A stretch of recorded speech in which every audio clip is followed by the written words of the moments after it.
আজি সমগ্ৰ অসমৰ বাগানে বাগানে এটি কলি দুটি পাত এই আঁচনি চেক বিতৰণ কাৰ্যসূচী চলি আছে আৰু বাগানবোৰত মই এটাই কথা শুনি আছো এবাৰ যে কংগ্ৰেছ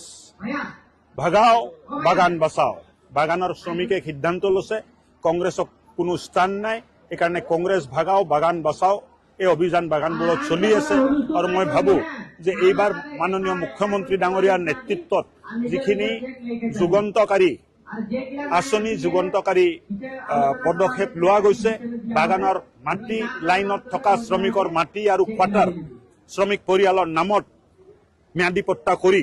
তেখেতসকলক সমঝাই দিয়া হৈছে 200 বছৰৰ ইতিহাসত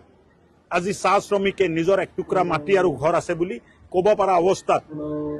মুখ্যমন্ত্ৰী হিমন্ত বিশ্ব শৰ্মাৰ কাৰণে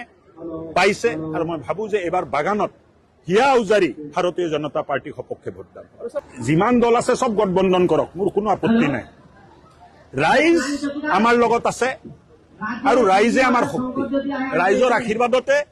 এইবাৰ 1 লাখ ভোটৰ ব্যৱধানত ঢেকিয়াজুলি সমষ্টিৰ পৰা ভাৰতীয় জনতা পাৰ্টি জয় হ'ব।